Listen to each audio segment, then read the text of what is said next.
Hey guys, welcome to this YouTube channel. If you're new here, welcome to the family, and if you're a returning subscriber, thank you so much for always stopping by to support me. And yeah, thank you so much. Kindly click that subscribe button if you haven't. Like this video, it really goes along with supporting this channel, and share. Yes. So guys, I know this video is long overdue. Yes, I should have shot this video probably last year, but I'm doing this video 1 year postpartum simply because, if I'm being honest, postpartum is different for everyone. There are people who get back to the groove immediately, but honestly, that was not me. It took me a little bit longer to get back to the groove, to go back to feeling like myself again, and yeah, that's why I took quite some time before I could come back to the YouTube space. Yeah.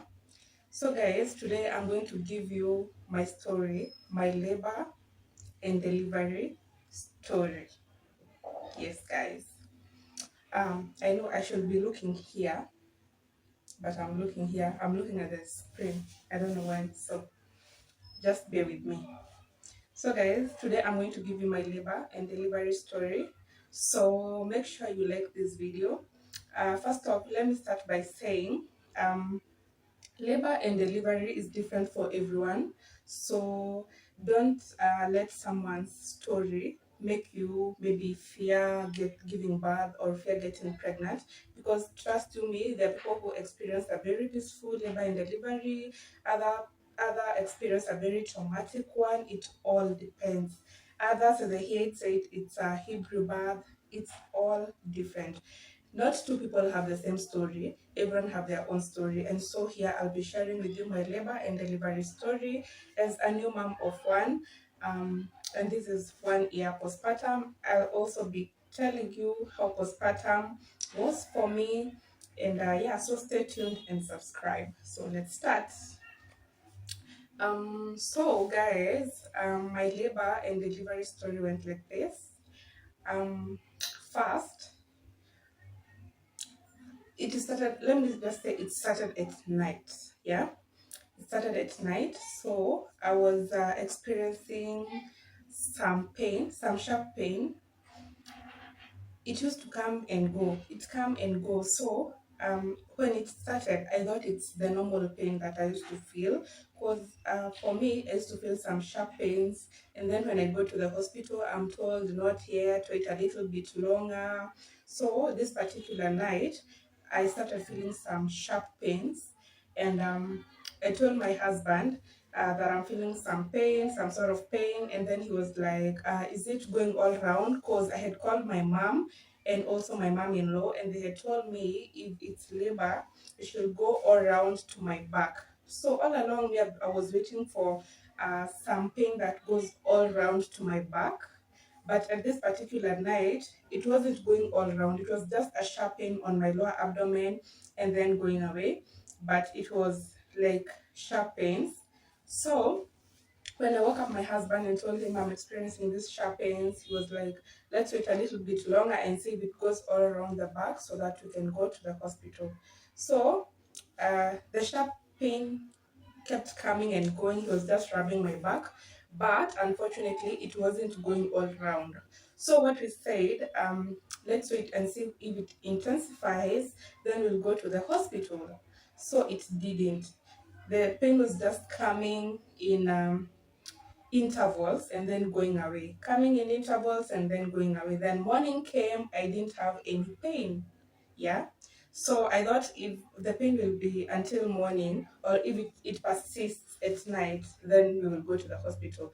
Unfortunately, in the morning, I was doing fine and I didn't have any sort of pain. So, guys, I didn't feel the need to go to the hospital because I told my husband, the pain has gone away. I feel normal. Like, I don't know what was happening last night. Um, so he told me that it's fine, maybe we can wait for the actual labor, maybe that was just forced labor. So there's this lady who came to visit me, who was living in the same apartment as I was. We are related. So when she came, I told her what was happening to me last night, and she told me the fact that you're past 39 weeks. I was actually, I guess, 40, 41, because in the hospital when I gave birth, it was written, I guess, 41 weeks. So I guess I was 41 weeks. I was already tired. Like, I was like, God, let this baby come. Like, I was tired. So she was like, the fact that you're already like past 40 weeks, don't don't take it like a small thing. You just go to the hospital, get checked, and yeah, see what will happen. And she took it really seriously, because she went to an extent of when my husband, so when I called my husband, so this lady told my husband, I told you we are related with the ladies, she told my husband, don't take it like a small thing, you guys just go to the hospital ASAP. So guys, there we were. I was asking my husband, should I take my bag? I had packed some few things in my bag. It was ready. So I was asking my husband, should I go with the bag? Should I not go with it? But he was like, the fact that you're not feeling any pain, it was last night. Let's just go like that. In case they'll need you to be admitted, I'll just go back and get the bag. So that's how we went to the hospital, just casually. Just took a shower, wore a dress, and then we went. So when we arrived at the hospital, um, I found the midwife. I had already talked to this midwife prior, and I had told her, I'd like you to assist me, to be the one who will assist me in giving birth, because I had checked that hospital's records and I had seen the midwife is a really good one. She had very many success stories of of helping women give birth. And so I felt I'd really want her to be the one to take me through my delivery. So I had talked to her prior, and she was like, fine, Carol, if you want me to be the one, it's fine. So when we arrived at the hospital, I was really crossing my fingers to find her there, and fortunately, she was there. And then so she was like, what's happening? And I explained to her. And then she was like, the other times when I was going to the hospital, she never felt the need to check me, like to check how many centimeters I'm dilated. But this particular day, I really insisted she should check, because I was just looking normal. I don't look like I'm feeling any pain, because I was just looking normal. But this particular day, now I decided to fake it a little bit so that maybe she could uh, she could take it a little bit serious. So she told me, come, let's see whether you started dilating. So I went inside, and when she checked whether I started dilating, I was 4 centimeters dilated. Oh my God. Like, I immediately went into panic mode, and then he told my husband, you'll have to leave her. If you didn't come with a bag for the clothes and everything you need, you'll have to get it. And my husband was like, wow, so this is it? Yes. So that's how like I found myself like now in the hospital bed, 4 centimeter dilated. I hadn't carried my hospital bag, and that's how I was going to give birth. So guys, so I was 4 centimeters dilated. She she did some preparations here and there, and then she told me she's going to give me some sort of medication that will blur my eyes. I didn't know what it was. From the word go, I had been searching online how to make sure I'm not induced. I was going to make sure that I wouldn't tear, I wouldn't go through episiotomy or something. Like, I had really researched how to push, how to do exercises to help me not to have a very complicated birth. And I was doing exercises here and there. So guys, I was sure I wasn't going to be induced. The fact that I was 4 centimeters, I thought, well, this is it. I'm going to experience a Hebrew birth. Guys, unfortunately, I was induced. So I was induced. Actually, she didn't ask me whether she should induce me. Um, so she just induced me.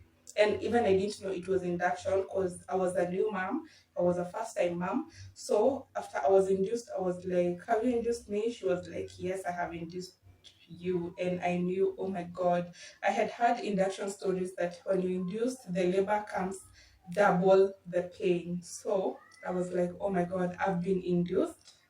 So I should wait for double the pain. So So when I was given that medication, she told me you're going to see like blurry for a few minutes and then you'll be fine. So I saw start like blur like for 5 minutes and then I was fine. She put the drip on my arms and then she told me to start walking. Guys, I walked, and then it reached a point. Now the labor pains started coming like, oh my God, in intervals, and it was so painful, like painful, guys. So it reached a point. I told her I will not be able to walk anymore. Like I was walking with a drip on my arm, holding that thing. I don't know what it's called, the one that puts water on your arm and you're holding it like this. Like I was walking around holding it, and at some point I was like, I can't walk anymore because now the pain was coming in like it was really painful, and it was coming in shorter intervals. Like in a minute I could have like two, like oh my God, like it was so painful. So it reached a point I told her I can't walk again, and she was like, you have to walk so that the baby can continue coming down. And I was like, you know what, I'm done. We had reached the hospital at 10 a.m. And by this time, maybe it was around 11:30, and I'm still feeling the pain. Like I'm still feeling the pain in intervals. So I told her, you know what, I can't continue like this. So I went and slept. Like, so she was telling me, you know, if you sleep, the baby will not come down, you need to walk. And I was like, you know me, I can't do it anymore. Like, I was so stubborn, my God, I was so stubborn. And then I felt so hungry, I had to eat. So I ate. Um, I ate, and then like I was continuing to dilate. So the pain was in intervals, intervals, and then it reached like around 2 p.m. I still haven't like given back. Like I was starting to give up. So like I was started calling my mom. I was telling my mom, you know what, mom, I just prefer I go for CS. And then my mom was against going for CS. She was like, if the doctors have told you you can give birth normally, I don't see the need to go for CS. You should go for CS if it's the only alternative. Yeah, like I'm not against CS whatsoever, but now my mom didn't want me to go through CS. I don't know why she didn't want me to go through it. So she was insisting if you can give birth normally, just give birth normally. CS should be an option when you can't give birth normally. So I was like, oh my God. So 2 p.m. I still haven't delivered. So they checked how many centimeters dilated I was at that time, and I was around 6 centimeters. And I was like, how slow is it going? Like from 4 to 6, just two for around 3 hours. Like I felt like giving up. At this point, I was with my sister and my husband.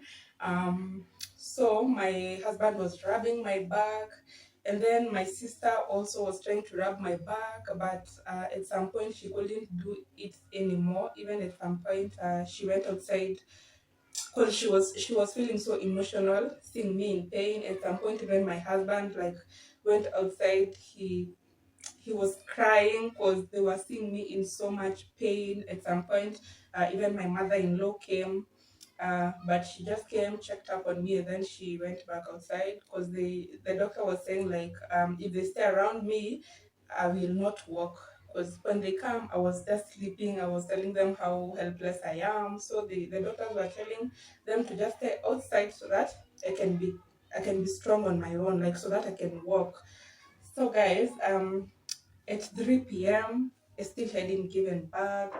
Uh, 4 p.m., I still hadn't given birth. Thankfully, on that day, I was the only patient. There wasn't any other person in the who was giving birth the same day with me. So like I didn't I feel like if there were other people I could be feeling disappointed, especially if someone gave birth before me and I came before them. So I was just alone. So I thank God for that. So 4 p.m. I still hadn't given birth, and now at this time I was persisting, like, you know what, guys, let's just do CS. Me, I'm tired.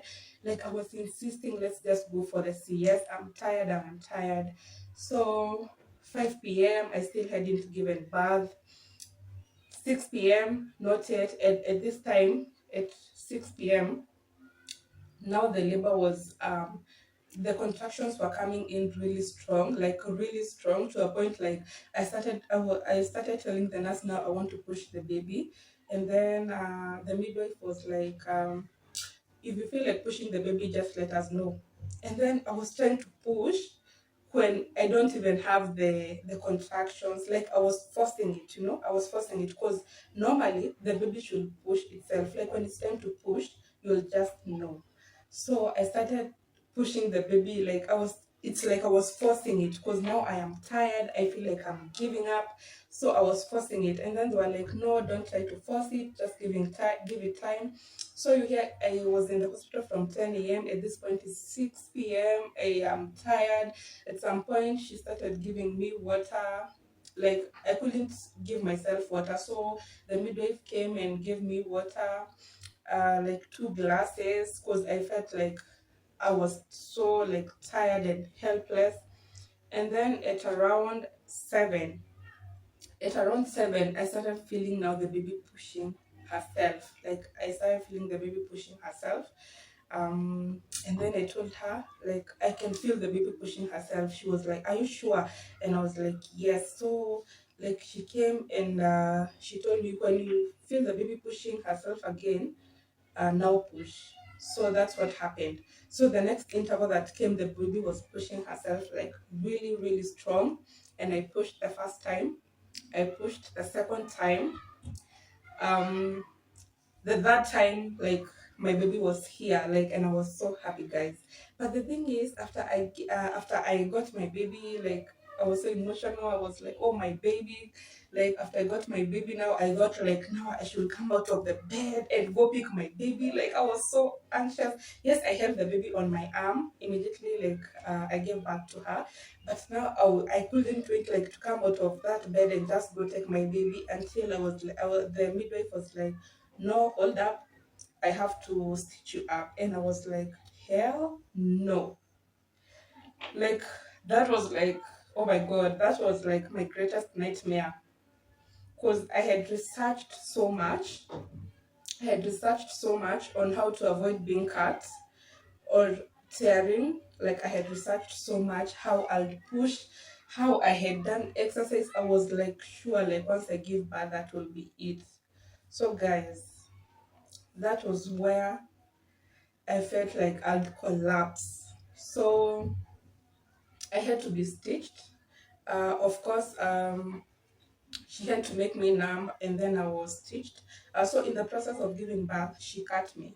Like she cut me. I guess the baby was struggling to come out, and then my energy was over. Like I didn't have any more energy remaining in me. So she had to cut me, uh, so that the baby could stop straining, and that's how the baby came out. So she was like, I cut you a little bit, so I'll have to stitch you up. So guys, I was stitched up, and then so like that first walk was like hell for me. Like, oh my God, like I felt like, oh my God, even giving birth wasn't this painful. Like that part, that first walk after the stitching part, I was like, no, no, no. Like it was painful. And so like I took my sister and my husband took the baby, and then I went and rested, and started my healing journey. So that's how I gave back to my beautiful baby girl. Like I was really happy. I know birth stories can be different. Like some people labor for longer, like some people can go even for 24 hours plus. Like mine was from 10 a.m. and I gave birth around 7:15 there. So to me maybe it was long, to someone else maybe it was short. I don't know. To someone else maybe that was a very smooth birth. Someone else, I don't know. For me, I wouldn't say I had a complicated birth. I'd say it was a great birth. The only thing that was difficult for me is the healing process, especially because I wasn't prepared psychologically and mentally that I'll go through the the stitching part. Like that one, I wasn't ready for it because I had researched so much on how to avoid it. So that one was the one that was so heavy on me, especially during recovery and postpartum. And yeah, that was my labor and delivery story, guys. So I'll be sharing more about motherhood, uh, lifestyle, vlogs, beauty, family. Like my channel will be revolving around that type of content. So if you fancy that type of content, make sure you subscribe. Make sure you like this video. Make sure you leave a comment. If you're a new mom, tell me what you're expecting. Like if you're pregnant, tell me what you're expecting. If you've gone through the delivery process, you can comment down below and let me know how your experience was. Someone else might read it and be encouraged. You just never know. And make sure you like this video to help it to reach to a wider audience. So that's it, guys, and until next time, bye.